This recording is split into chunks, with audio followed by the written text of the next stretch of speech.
जाता है। तो बोले ये घर नहीं मंदिर में सब राज ही रानी, शोभाशील तेज की खानी। देवताओं ने स्तुति की और बड़ा सुंदर महीना आया, चैत का महीना, भगवान श्री राम का प्रकट होने का समय। आइए हम लोग 10 मिनट में राम कथा को पूरा करते हैं। बड़ा सुंदर, आप सभी लोग, आज भगवान राम का प्रकट हो रहा है और अभी 5 मिनट के अंदर राम जी प्रकट हो जाएंगे और उसके बाद हम राम जानकी का विवाह, बहुत सुंदर झांकी का आप लोग दर्शन करेंगे। थोड़ा मिथिला का भी तो आनंद लेना चाहिए, जनकपुरी का, और उसके बाद ठाकुर जी आ जाएंगे।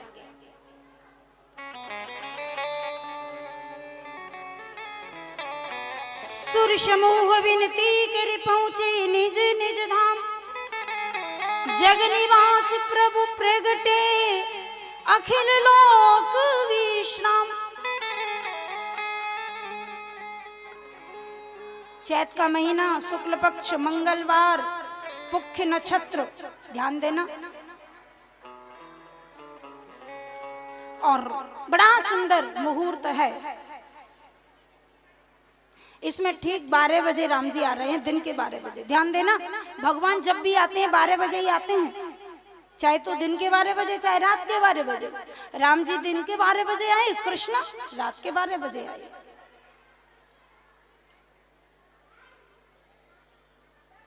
कृष्ण योगेश्वर है, राम मर्यादा पुरुषोत्तम है।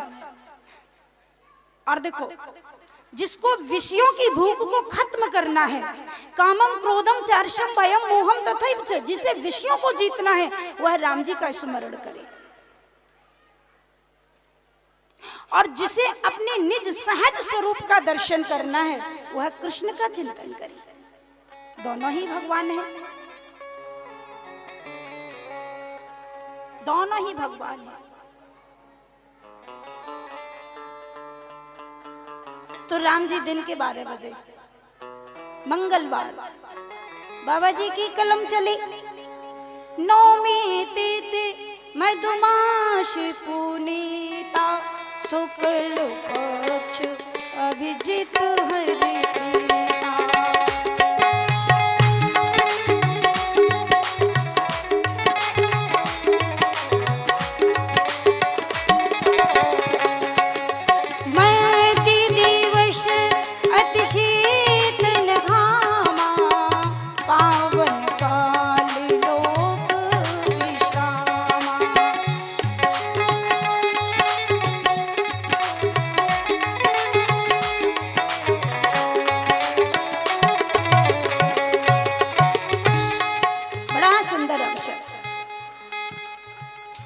दिन के ठीक 12 बजे श्री राम जी का प्राकट्य हुआ।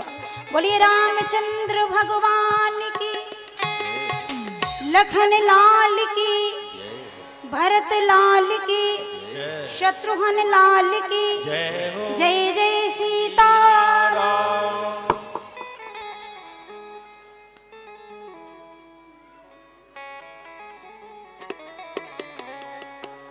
अरे दशरथ की जन्मे ललनवा, 2 मिनट बधाई। अजी दशरथ के जन्मे ललनवा, अंगनवा में बाजे बजनवा हो।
प्रीता शुक्ल पक्ष अभिजित हरि प्रीता शुक्ल पक्ष अभिजित हरि प्रीता शुक्ल पक्ष अभिजित हरि प्रीता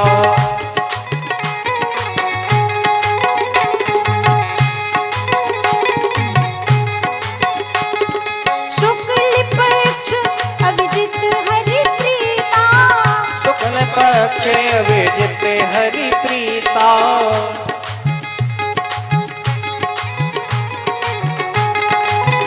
कौशल्या के जन्मे ललनवा अंगनवा में बाजे बजनवा हो कौशल्या के जन्मे ललनवा अंगनवा में बाजे बधनवा हो कौशल्या के जन्मे ललनवा अंगनवा में बाजे बधनवा हो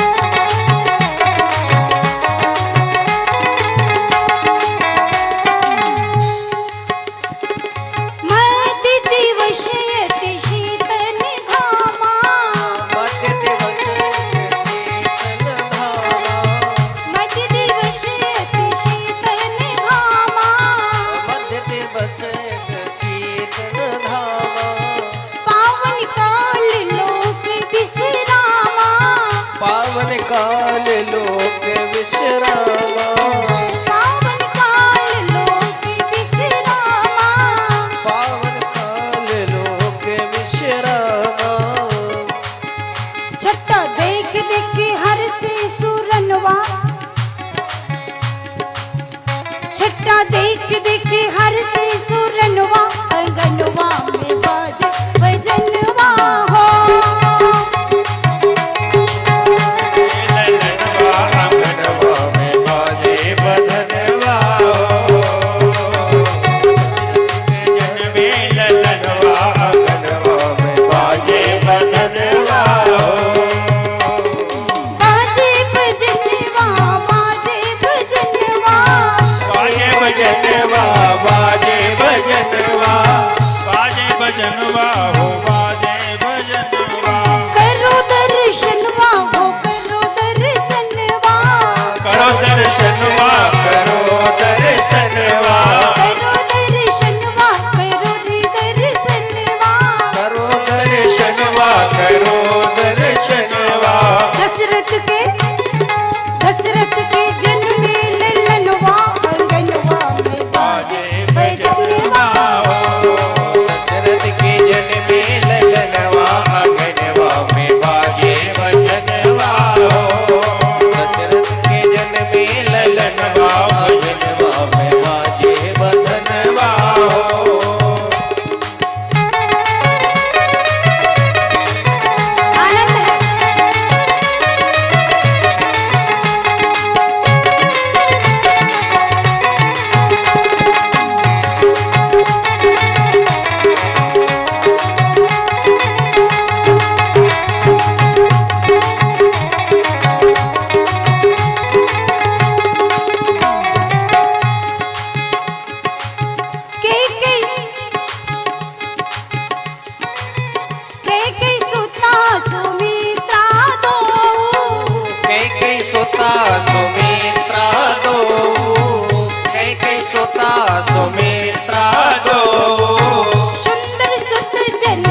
रामचंद्र भगवान की, जय शत्रुघ्न लाल की, जय लखन लाल की, भरत लाल की, आज के आनंद की, जय जय सीता।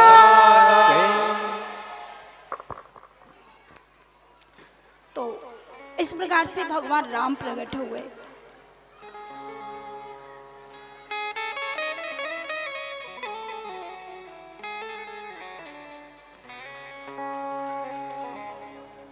गुरुजी को बुलाया, राम लक्ष्मण भरत शत्रुघ्न 4 नाम रखे, धीमे धीमे बड़े हुए। आप सभी जानते हैं ये कथा। राम जी का चरित्र बड़ा सुंदर चरित्र है। कौशल्या को आनंद दिया। अवध में राम आए। एक बात कहूं, अवध किसे कहते हैं? अवध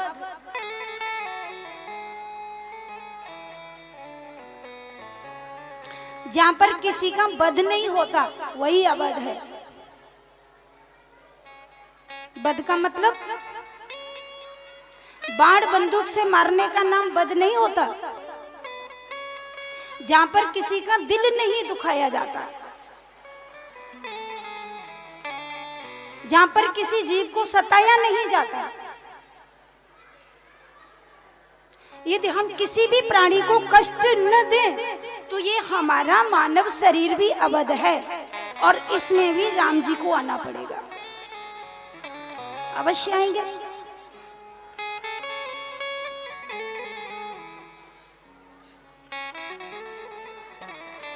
तो चारों भाई बड़े हुए, गुरु जी के घर गए पढ़ने के लिए, विद्या अध्ययन करके आए। इधर से विश्वामित्र जी को पता चला साक्षात ब्रह्म अवध में आ गए हैं।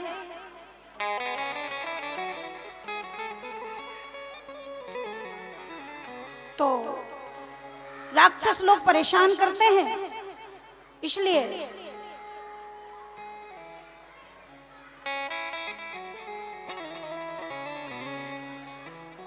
गादित नहीं मन चिंता व्यापी, हरि बिनु मरहि न निश्चर पापी। भगवान को लेने के लिए आज विश्वामित्र जी आए अवध में। और देखो, संत कभी संपत्ति नहीं मांगते हैं, ध्यान देना। राजा दशरथ जी के यहाँ जब विश्वामित्र आए तो दशरथ जी ने विश्वामित्र जी से कहा कि गुरुदेव, आप जो मांगो वही दे देंगे, क्या चाहिए आपको?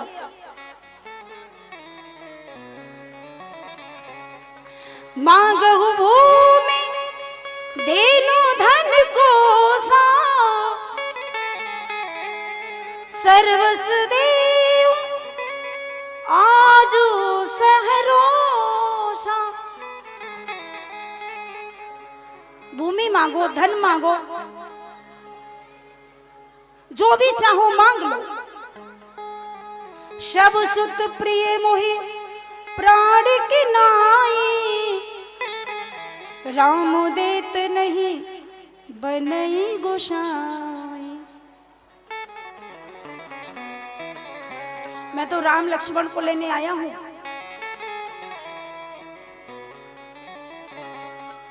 तो दशरथ जी ने कहा कि सब दे सकता हूं, राम को देते नहीं बनता। पर ये भारत का ऋषि है, ये भारत का ऋषि किसी से संपत्ति नहीं मांगता, ये तो संस्कारवान संतति को मांगता है, जिससे जन कल्याण हो, जिससे संस्कृति की रक्षा हो। ऐसी संतान की जरूरत है संत को।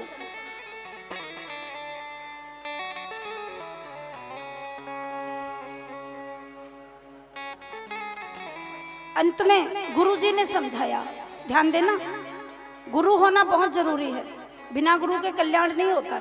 और गुरु की मन से सेवा करो, मन से।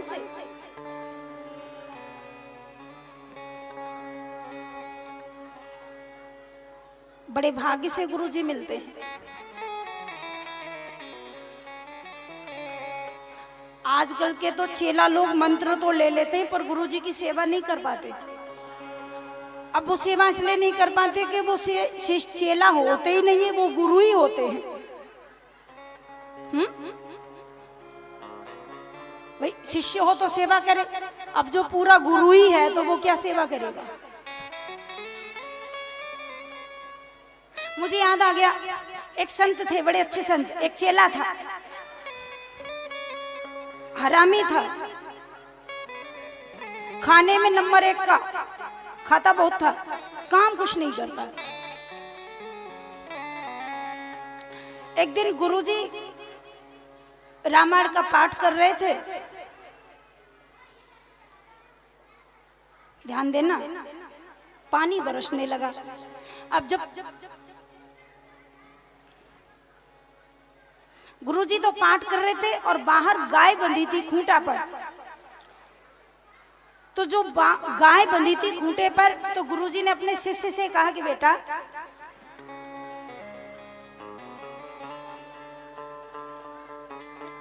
गुरुजी की बात को तो मानना चाहिए। तो गाय जब खूंटा पर बंधी थी तो पानी नहीं बरस रहा था, बहुत तेज धूप पड़ रही थी, बहुत धूप आ रही थी। तो गुरुजी ने कहा बेटा ये देखो धूप में गाय बंधी है, इसको बंधन मुक्त कर दो ताकि ये ठंड में खड़ी हो जाए, बहुत जोर से धूप आ गई है, इसको परेशानी हो रही होगी, बंधन खोल दो इसका। अब उस शिष्य ने गुरुजी से कहा कि गुरुजी बंधन खोलने के लिए मुझे कहते हो,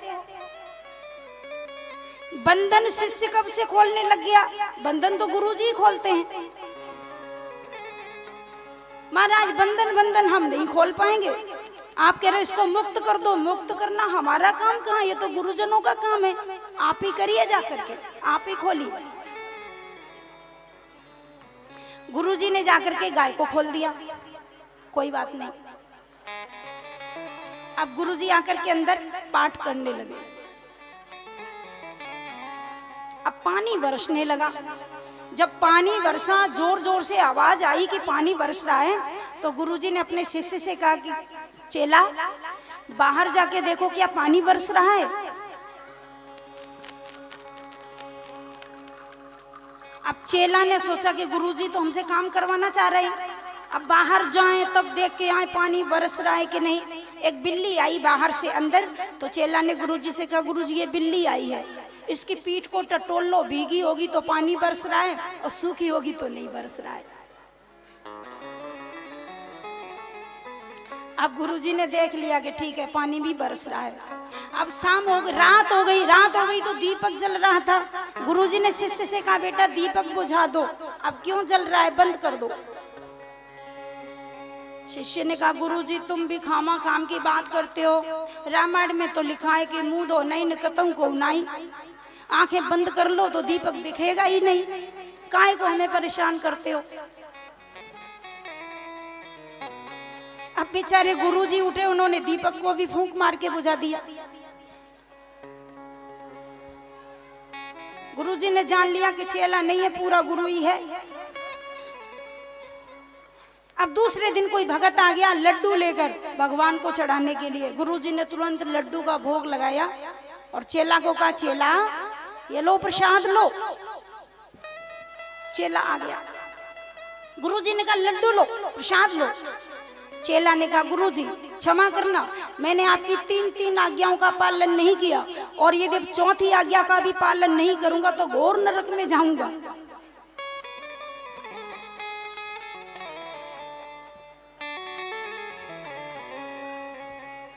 गुरुजी ने कहा लड्डू लो लड्डू, तो चेला ने कितना सुंदर जवाब दिया, बोले 3 आज्ञाओं को तो मैंने पालन किया नहीं, अब 4थी भी नहीं मानूंगा तो घोर नरक में जाऊंगा। तो खाने को नंबर 1 का और काम में बड़ा हरामी। ये चेलों की बात कलयुग की है, त्रेता की नहीं।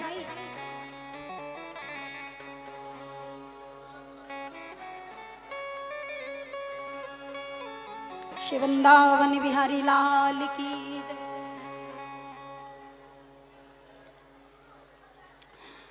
तो आज विश्वामित्र जी राम लक्ष्मण को लेके चले।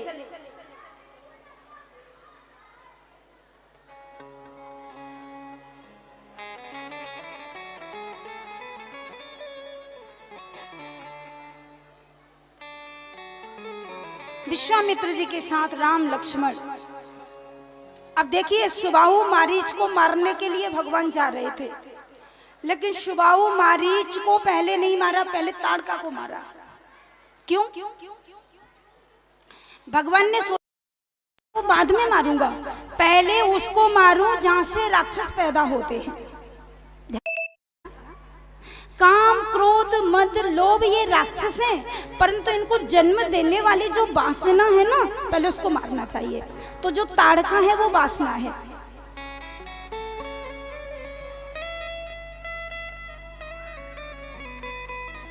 एक ही बाण प्राण हर लेना,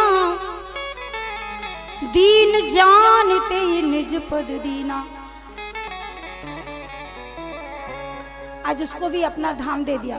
उसके बाद सुबाहु मारीच को मारा, यज्ञ की रक्षा की, के बाद अहिल्या का उद्धार किया भगवान ने।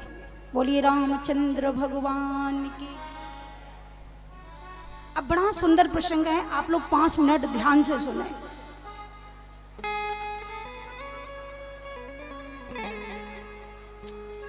अहिल्या पत्थर की पड़ी है। अहिल्या, राम जी ने जाकर के गुरुजी के साथ तो देखा कि आश्रम उजड़ा, पक्षियों की चहचहाट भी नहीं हो रही है, बिल्कुल शांत है वातावरण। एक तुलसी का पौधा हरा है, बाकी सब सूख गया है, सब उजड़ गया है।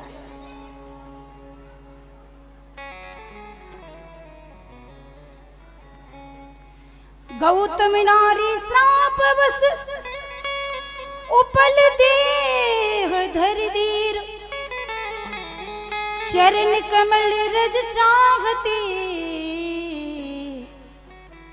कृपा करहु रघुवीर।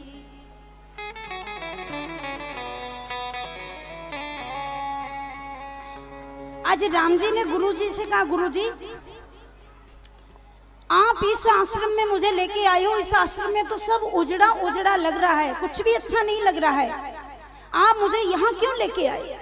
और आश्रम में जाने के बाद शांति मिलनी चाहिए, परंतु यहाँ तो मुझे बड़ी बेचैनी हो रही है।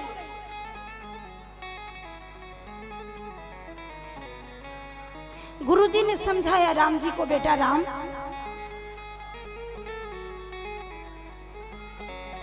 आश्रम में जब उपासना होती है तो शांति मिलती है। उपासना की जगह जब आश्रम में वासना आ जाती है तो फिर शांति नहीं मिलती, फिर तो क्लेश, प्रमाद, आलस्य। इसलिए आपको बेचैनी हो रही है। और वहां की जो दुर्घटना थी उसका सुनाया वर्णन करके गुरुजी ने। परशत पद पावन, परशत पद पावन, शोक न सावनी प्रगट भई तप पुंज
अहिल्या का उद्धार करने के लिए गए। और ध्यान देना, अहिल्या के साथ जो इंद्र ने छल किया उसके कारण अहिल्या को दोष लग गया, पतित हो गई, पत्थर बनके चौराहे पर पड़ी है, सड़क पर पड़ी है। सब लोगों ने अहिल्या से कहा, अहिल्या तुमने इतना बुरा किया है, तुम सबको अपना मुंह दिखा रही हो। अरे अंदर जाके बैठो, जब कोई गलती करता है तो वो छुप के बैठ जाता है, सबको दिखाता नहीं है। और तुम यहाँ पड़ी हो, क्यों पड़ी हो? जो निकलेगा वही तुझ में लात मारेगा कि तू तो बहुत बेकार है, तूने तो बहुत बुरा किया है। जो निकलेगा वही ठोकर मारेगा।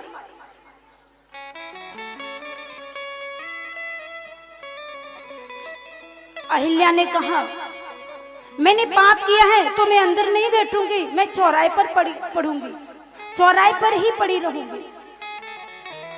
सबने कहा फिर सब तुझ में ठोकर मारेंगे, सब लात मारेंगे। अहिल्या ने कहा कोई बात नहीं, मुझे पूरा भरोसा है, यदि मैं चौराहे पर पड़ी रहूंगी तो दुनिया वाले लोग लात मारेंगे, मैं खाऊंगी, सबका प्रहार सहूंगी, पर मुझे पूरा भरोसा है दुनिया वालों की लात का प्रहार सहते सहते एक दिन वो आएगा कि भगवान राम मुझ में लात मार देंगे और मेरा कल्याण हो जाएगा।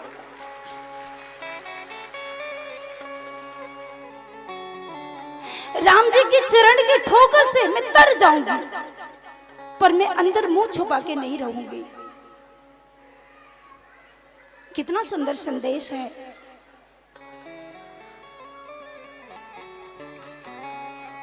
राम जी का प्रसंग बड़ा पावन है, बड़ा सुंदर है, लेकिन अब समय नहीं है। आज हमें कृष्ण भगवान को भी प्रकट करना है, इसीलिए संक्षिप्त आप लोगों को सुना रहे हैं। अहिल्या को स्पर्श किया भगवान के चरण रज से, सारे पाप नष्ट हो गए, प्रकट हो गई, चरणों में गिर गई और भगवान से कहने लगी, प्रभु इतने दया के सागर हैं आप, लोग गंगा जी नहाने के लिए जाते हैं, पर जिनके चरणों से गंगा निकली वो भगवान स्वयं मेरे पास तक आ गए।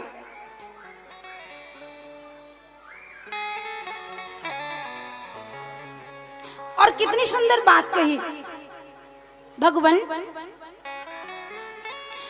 आप इतना तो प्रेम शंकर जी को भी नहीं करते, इतना प्रेम मुझे करते हैं। क्यों? बोले शंकर जी को तो आपने अपने चरणों का जल ही दिया है। भगवान शिव की जटा में तो गंगा जल ही है, परंतु शिव जी को तो आपने चरणों का जल ही दिया, लेकिन मुझे तो पूरा चरण दे दिया आपने, मैं तो धन्य हो गई। अहिल्या का उद्धार हुआ, भगवान श्री राम ने गंगा स्नान किया।